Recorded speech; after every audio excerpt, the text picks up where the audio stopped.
Est-ce que tu te sens fatigué mentalement et physiquement tout le temps? Tu as beau dormir 9, 10 heures par nuit, tu te réveilles quand même vidé comme si tu avais couru un marathon toute la nuit. Est-ce que tu as l'impression que cette fatigue ne fait que de s'accumuler et que tu te sens jamais vraiment reposé? Est-ce que tu es submergé par la moindre petite tâche du quotidien? Par exemple, juste répondre à un SMS, ça te demande une énergie de dingue. Et la moindre remarque de ton conjoint, d'un collègue, de ta mère, t'épuise et t'énerve très vite. Si tu te reconnais dans ce que je viens de te dire, bienvenue dans ce nouvel épisode. T'es pas juste un peu fatigué, t'es en train de vivre ce qu'on appelle un épuisement émotionnel et ton système nerveux, il est passé en mode survie et refuse de redémarrer. Alors dans cet épisode, je vais te partager les 6 signes qui montrent que t'es épuisé émotionnellement et que t'es pas juste un peu fatigué. Je vais te présenter ce qui déclenche l'épuisement émotionnel et pourquoi ton corps te force littéralement à te reposer. Les 7 situations du quotidien qui usent ton système nerveux en silence et surtout ma méthode en 5 étapes pour t'en sortir. Prépare-toi un thé, un café, installe-toi confortablement. On part pour un épisode qui va changer la manière dont tu regardes ta fatigue. À la fin de cet épisode, il y aura un exercice. Si tu souhaites le résumé de cet épisode, je t'invite à aller télécharger les notes de cet épisode. C'est gratuit et ça t'aidera beaucoup plus facilement à ancrer les informations. Si tu es nouvelle par ici, je te souhaite la bienvenue dans ce podcast de Ciao Anxiété. Moi, c'est Marika, spécialiste de la régulation du système nerveux et fondatrice de Ciao Anxiété. Mais avant ça, j'ai moi-même vécu 15 ans d'anxiété généralisée, 15 ans de crise d'angoisse, 15 ans d'aller-retour aux urgences à 3 heures du matin. Et il y a 3 ans, j'ai trouvé la voie de la libération de l'anxiété. Aujourd'hui, j'en suis libérée à 100% et ma mission, c'est de t'aider à ton tour à te libérer de l'anxiété. Abonne-toi pour pas louper les prochains épisodes. Et maintenant, entrons dans le vif du sujet. Voici les 6 signes qui démontrent que tu as de la fatigue émotionnelle. Signe numéro 1, tu as perdu toute motivation. Même pour ce que tu adores faire. Cuisiner, lire, sortir avec une copine, aller au sport. Même les activités que d'habitude tu adores, tu les regardes de loin en te disant « j'ai pas l'énergie pour ça ». Le manque de motivation, ça arrive quand tu poursuis un objectif qui est complètement à l'opposé de ce que tu veux vraiment. Ou que tu es totalement focus sur un objectif, tellement focus que tu as oublié de faire des pauses. Tu te perds dans ton travail, tu te fatigues physiquement, tu es moins performante, tu te sens nulle, tu t'en veux et là, l'engrenage démarre. Tu es de plus en plus déçu de toi-même et donc ta fatigue émotionnelle augmente. Signe numéro 2, tu te sens bloqué dans une situation, un job que tu détestes, une relation complètement toxique, une amitié qui te draine, une routine qui t'étouffe. Tu sais pertinemment que tu dois faire quelque chose pour changer, mais juste le fait d'y penser, ça te fatigue, ça te submerge. Alors tu remets à demain, à la semaine prochaine, au mois prochain. Et là, c'est double peine parce que la situation qui te bouffe déjà et la culpabilité de ne pas bouger te bouffe encore plus. Signe numéro 3, t'es fatigué physiquement et mentalement non-stop. T'as beau dormir 9 heures, t'es fatigué.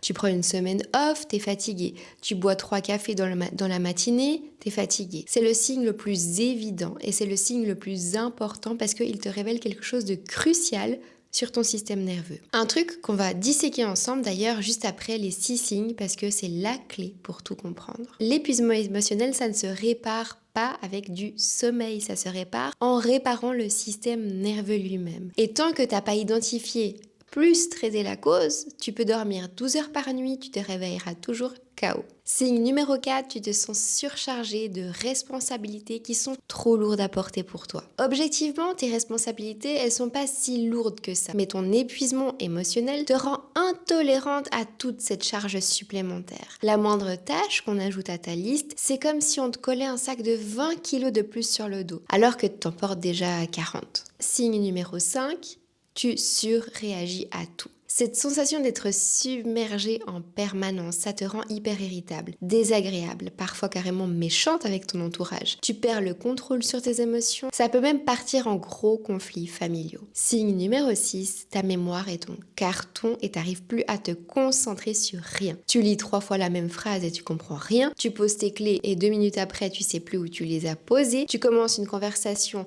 et tu sais même plus ce que tu voulais dire. Maintenant, on a vu les 6 signes que tu souffres d'épuisement émotionnel. On va tenter maintenant de comprendre ce qu'il se passe vraiment dans ta tête et dans ton corps quand tu es épuisé émotionnellement. Et pour comprendre, il faut que je te partage un truc que quasi personne n'explique nulle part.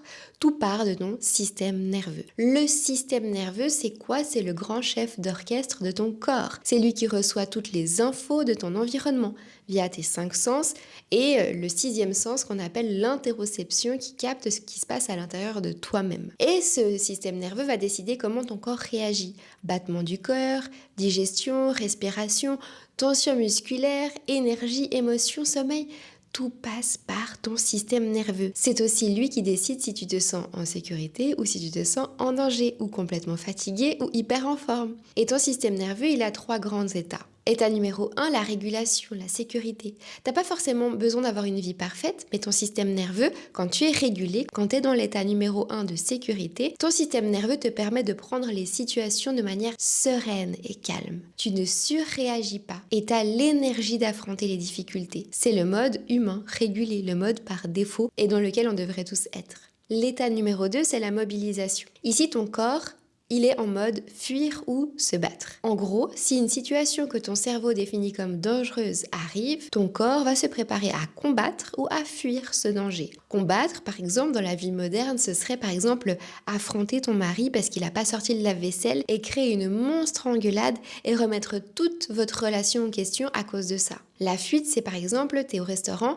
et tu ressens d'un coup une sensation désagréable dans ton corps et tu veux juste partir de cet endroit le plus vite possible. Quitter le lieu parce que tu te sens en danger alors qu'il n'y a pas de danger. Et maintenant, l'état numéro 3, c'est le freeze. C'est le mode le plus ancien de tous ces 3 qu'on partage avec les reptiles. Quand ton système nerveux a tellement encaissé et qu'il a vu que la mobilisation, donc la fuite ou se battre, ne suffit plus pour te sortir de cette situation, il tente une dernière solution pour te protéger du danger, la tétanie. Comme la gazelle qui se retrouve dans la bouche du lion et qui fait semblant d'être déjà morte en espérant que le lion lâche. Ça crée de la procrastination, de la flemme intense, de la fatigue énorme, sans forcément réussir à comprendre la raison derrière cette fatigue.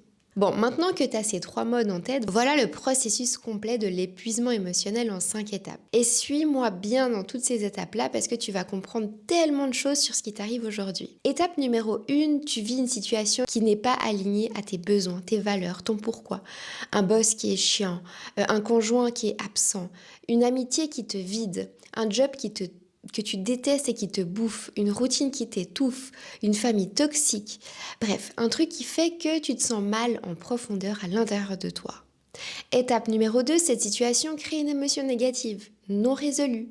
Soit parce que tu veux pas la résoudre, soit parce que tu peux pas, soit parce que tu sais pas comment faire.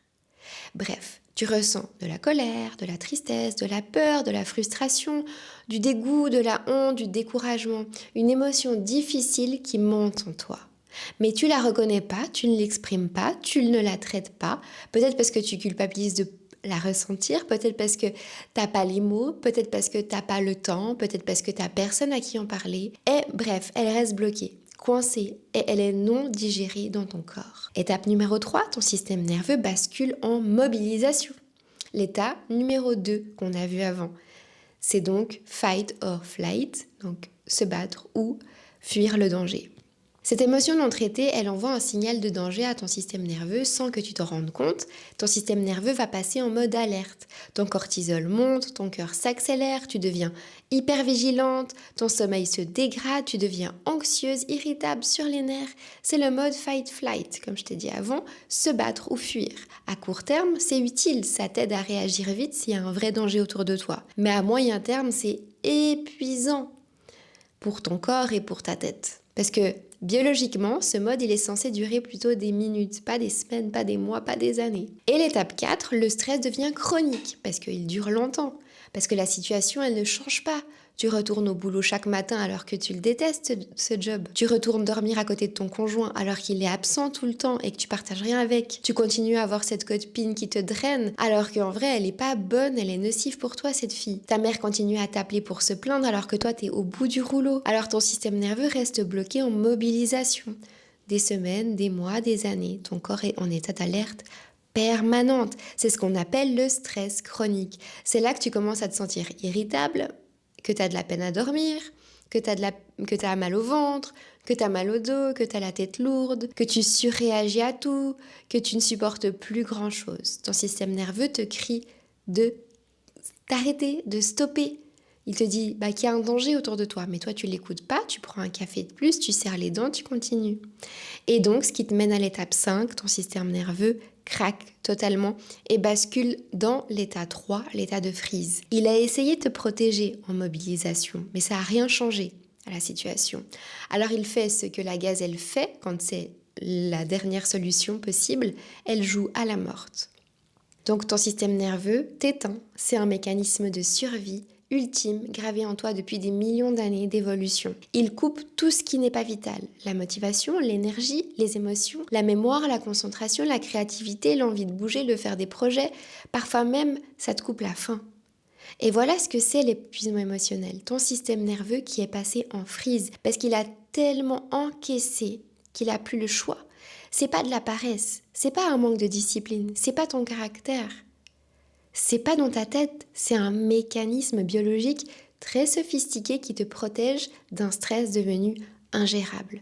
Ton système nerveux fait que son travail, il te sauve la vie à sa manière. Et si tu te reconnais dans les 6 signes qu'on vient de voir, la fatigue qui ne passe jamais, la sensation d'être bloqué, la surréactivité, la perte de motivation, la mémoire défaillante, c'est parce que tu es probablement en état de freeze. Ton système nerveux t'a mis dans un état de freeze total en ce moment. Et c'est pour te protéger à sa manière. La bonne nouvelle, ton système nerveux peut apprendre à sortir de l'état de freeze. C'est même son état par défaut, l'état régulé. Et le but, c'est de revenir à cet état-là. Le cerveau et le système nerveux sont neuroplastiques. Ils se rééduquent à tout âge, peu importe depuis combien de temps tu vis cette situation. Et c'est exactement ce qu'on va voir dans la méthode en 5 étapes juste après.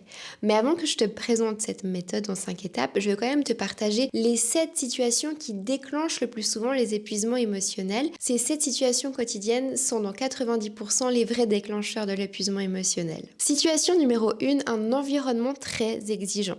Ton conjoint, ton boss, ta mère, ton frère, tes collègues sont très exigeants avec toi. Ils ont des attentes très élevées envers toi. Ils te font sentir que tu ne fais pas assez et que tu ne fais jamais assez. Cette pression constante, avec cette impression de jamais être à la hauteur et cette peur de décevoir en permanence, ça, c'est un déclencheur majeur. Une étude néerlandaise de 2014 a démontré que certains métiers exposent beaucoup plus à l'épuisement émotionnel à cause de la pression hiérarchique du stress, de la charge émotionnelle. Notamment le métier d'infirmière, les assistantes sociales, les professeurs, les médecins, les policières et policiers, les ambulancières et ambulanciers. Si tu bosses dans un de ces métiers, vraiment bravo, chapeau à toi, mais fais attention à toi. Situation numéro 2, t'es perfectionniste. Les chercheurs ont aussi démontré que les personnes qui sont perfectionnistes, qui ont des attentes très élevées d'elles-mêmes, ont un risque très élevé d'épuisement émotionnel. Cette pression que tu te mets à toi-même sans jamais être satisfaite de toi-même, c'est très fatigant. À long terme, c'est ingérable. Ton système nerveux fait pas la différence entre une vraie menace externe et la menace que tu te crées de toi-même, avec ton exigence. Pour lui, c'est du stress, c'est tout. Et il le gère comme tel. Situation numéro 3, tu camoufles tes vraies émotions. Tu ressens des choses, mais tu préfères les cacher pour faire bonne figure, pour éviter les conflits. Tu portes un masque de neutralité au lieu de ressentir et d'exprimer ce que tu ressens. Ce phénomène, ça porte un nom, ça s'appelle le travail émotionnel, un concept créé en 1983 par Harley Hochschild, sociologue. Le travail émotionnel, c'est l'énergie que tu mets à modifier l'apparence de tes émotions, à afficher des émotions inverses à celles que tu ressens vraiment pour te conformer à ce qu'on attend de toi. Par exemple, un exemple concret, bosser au service client, te faire insulter par un client toute la journée injustement et toi, tu es obligé de rester aimable, courtoise et souriante. Et par exemple, entrer en conflit avec un collègue et garder ton calme et sourire pour pas empirer la situation. Ou encore être en soirée avec des amis toxiques et faire semblant que tout va bien alors que toi, à l'intérieur, tu sens qu'ils sont pas gentils avec toi. Le fait de camoufler tes émotions grignote une énorme énergie à chaque fois, jusqu'à ce que tu sois complètement épuisé. Et c'est encore plus vrai pour les personnes hypersensibles qui ressentent tout à un niveau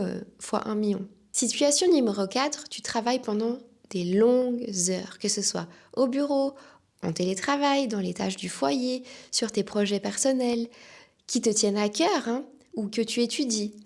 Travailler trop et sans pause, ça veut aussi dire sacrifier des moments de détente. Et l'humain n'est pas un robot.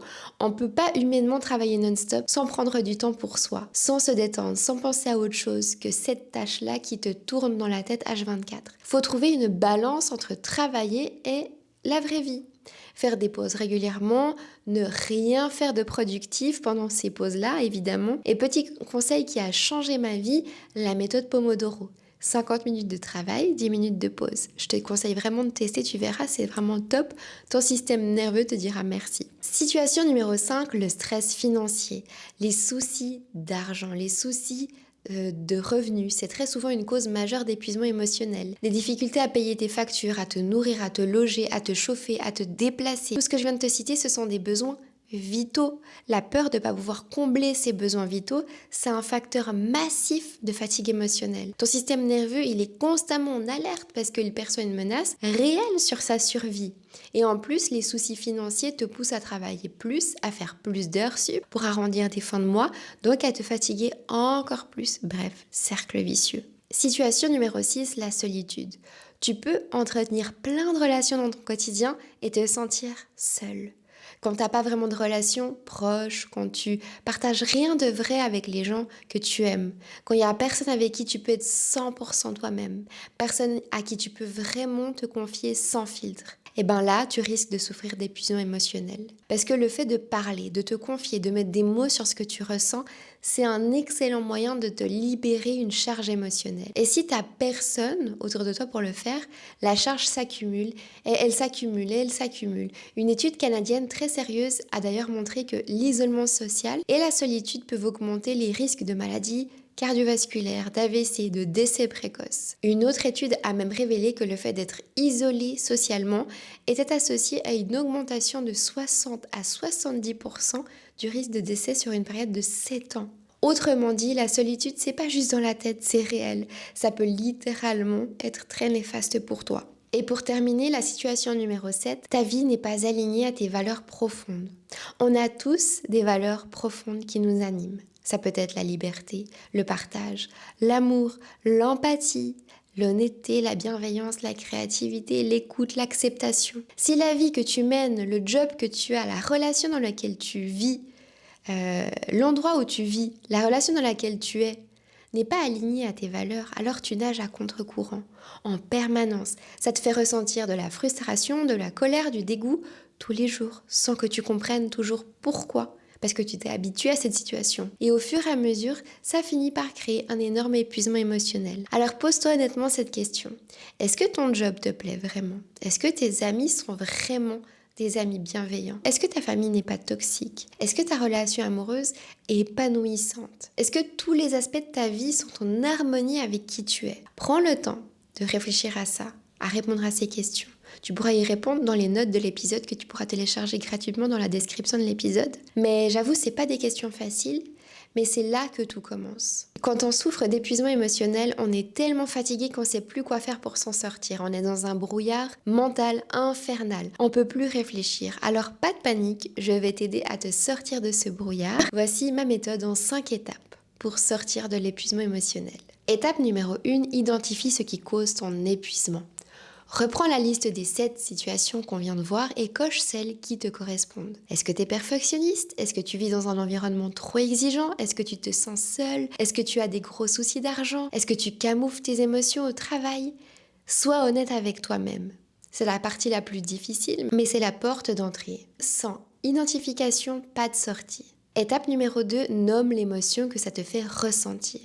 Quelle émotion cette situation génère en toi? De la peur, de la colère, du dégoût, de la honte, du découragement, de la tristesse, de la frustration? Si jamais dans les notes de l'épisode, je mettrai également la roue des émotions où tu pourras retrouver peut-être plus facilement ce que tu ressens et poser des mots beaucoup plus facilement sur ces émotions-là. Mettre un mot dessus, nommer une émotion, c'est déjà commencer à la désamorcer. Ton cerveau, il aime pas le flou.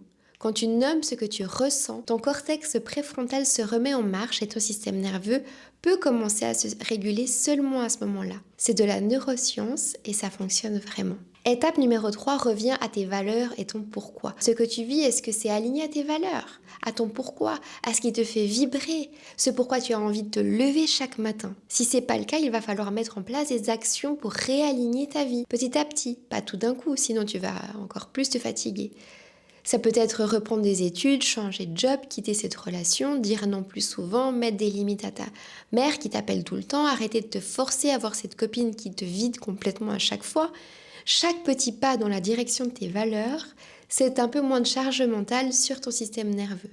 Étape numéro 4, prends soin de ta santé mentale comme si ta vie en dépendait parce que c'est le cas. Le seul moteur qui te permet d'avancer dans cette vie, c'est toi-même, c'est ton esprit, c'est ton corps. Si tu les laisses dans cet état encore plus longtemps, ça peut créer des situations dramatiques. Dépression, burn-out sévère, maladie physique. Et étape 5, apprends à cartographier et à réguler ton système nerveux. Parce que ton épuisement émotionnel, il vient d'un système nerveux qui est passé en mode freeze. Alors la solution la plus puissante, c'est celle qui va vraiment changer tout, c'est d'apprendre à travailler directement avec ton système nerveux. 2 compétences que tu dois absolument et que tout le monde doit savoir et développer, c'est numéro 1, cartographier ton système nerveux, apprendre à lire en temps réel dans quel état il est.